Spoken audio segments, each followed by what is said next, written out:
Olá, boa tarde. A partir de agora você fica atualizado com notícias do Brasil e do mundo desta segunda-feira, dia 11 de abril. E vamos começar com as manchetes dos sites dos principais jornais do país. Folha de São Paulo. Conta de luz deve ficar sem taxa extra durante todo o ano, diz ONS. Será um ano sem tanta dor no bolso, afirma diretor-geral do operador do sistema elétrico. E agora, o Globo. Covid-19. Média de mortes é a mais baixa desde 15 de janeiro, mostra consórcio de imprensa. Índice de óbitos ficou em 149 e de casos está em 21.195, ambos em queda há semanas. No valor econômico, Nubank obtém 650 milhões de dólares para acelerar expansão no México e Colômbia. E por fim, o Estadão. Rússia retoma ataques em nova ofensiva para tomar o leste da Ucrânia. Infraestrutura e equipamentos são bombardeados por russos para enfraquecer defesa ucraniana antes de nova ofensiva para tomar o leste. Ucrânia diz preparar tropas para resistir aos ataques.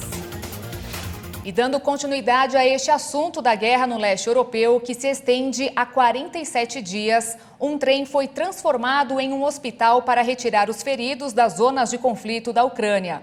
Os vagões carregam pessoas com histórias de sofrimento, na esperança que o pior tenha passado.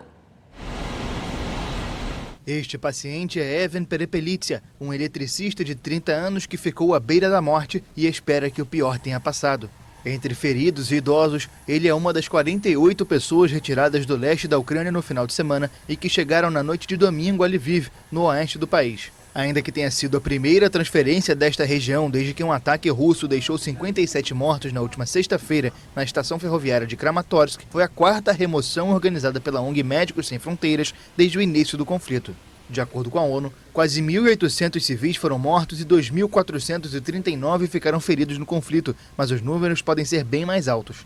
Além disso, mais de 10 milhões de pessoas tiveram que sair de casa. Nos últimos dias, as autoridades pediram aos moradores do leste da Ucrânia que deixassem a região e fossem para o oeste do território, diante do temor de um grande ataque russo. Quando o trem chegou a Lviv, os que não conseguiam caminhar eram levados de maca para as ambulâncias, enquanto outros eram amparados para chegar aos ônibus. Semanas atrás, um primeiro comboio viajou para Zaporizhia para resgatar 3 famílias feridas, quando tentavam fugir do porto sitiado de Mariupol. Na sequência, centenas de pacientes foram retirados de Kramatorsk antes do ataque mortal à estação de trem local. Os coordenadores da retirada afirmaram que vão voltar para a zona de conflito para retirar mais gente que corre o risco de ser atingida.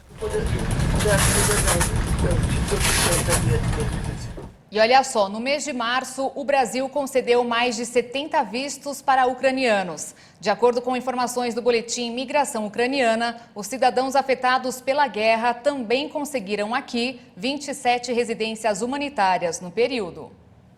O Brasil concedeu 74 vistos e 27 autorizações de residência humanitária para ucranianos no período entre 3 e 31 de março. As informações são dos Ministérios da Justiça e das Relações Exteriores. A ação concedeu as medidas de acolhimento para cidadãos afetados ou deslocados devido à guerra na Ucrânia.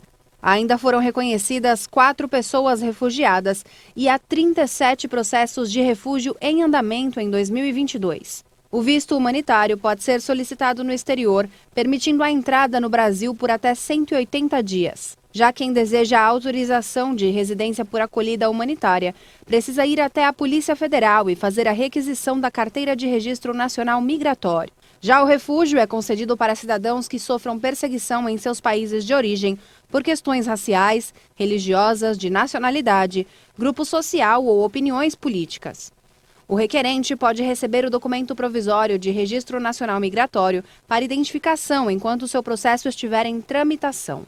Entre 2010 e 2021, mais de 3.000 ucranianos registraram residência no Brasil. E o ano de 2019 registrou o maior fluxo migratório, com 22.201 ucranianos entrando e 21.189 saindo. No primeiro trimestre de 2022, a média mensal de entrada foi de 1.625 pessoas, sendo que 80% estavam de passagem. Sobre a Covid-19 no mundo, mais especificamente na China, Xangai reduziu nesta segunda-feira as restrições em alguns bairros após os protestos contra as normas rígidas contra a doença que provocaram um confinamento de 25 milhões de pessoas na metrópole chinesa. Enquanto o mundo relaxa as restrições contra a Covid-19, a metrópole chinesa de Xangai se fechou em um rígido confinamento. Autoridades anunciaram que começarão a permitir gradualmente que os moradores das áreas com menos casos deixem suas residências. O governo não explicou quantas pessoas poderão sair de suas casas nem quando na cidade de 25 milhões de pessoas. A China segue uma política rígida de Covid-0 com o objetivo de eliminar os contágios por meio de confinamento estritos, testes em larga escala e restrições de deslocamentos. Xangai enfrenta algumas das medidas mais severas desde que o vírus surgiu em Wuhan em 2019, com um lockdown que dificulta a compra de alimentos e levou milhares de pessoas a centros de quarentena. As autoridades informaram que classificarão as residências da cidade em 3 níveis, com base no número de infecções. As pessoas que estão em zonas de controle fechadas ou zonas de gestão controlada permanecerão confinadas em suas casas ou limitadas às suas residências. Quem mora em complexos residenciais que não registraram nenhum caso nos últimos 14 dias poderão sair de suas casas. E agora, olha só, apenas uma imagem de vídeo no trânsito pode resultar em uma multa. Ou seja, motoristas de todo o país devem ficar mais atentos. Os detalhes de Brasília com o repórter Igor Damasceno.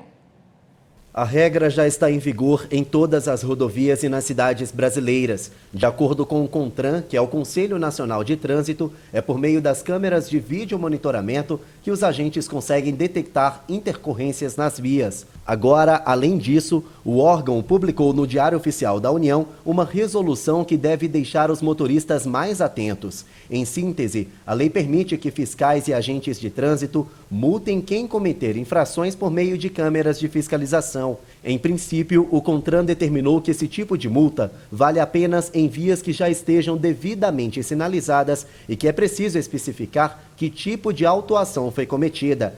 Esse tipo de fiscalização está prevista no Código de Trânsito Brasileiro desde 1998, mas a regra só foi consolidada neste mês. Com isso, equipes de monitoramento ficam de olho nas vias em tempo integral e contam com o apoio de outros órgãos fiscalizadores, como o Detran, a Polícia Militar e a Polícia Rodoviária Federal. A Páscoa está chegando e as vendas deste ano no comércio varejista devem ser de 2 bilhões e 160 milhões de reais, segundo a Confederação Nacional do Comércio de Bens, Serviços e Turismo. Apesar de uma alta de 7% nos produtos, a expectativa é de que os consumidores comprem cerca de 5 produtos de chocolate para dar de presente.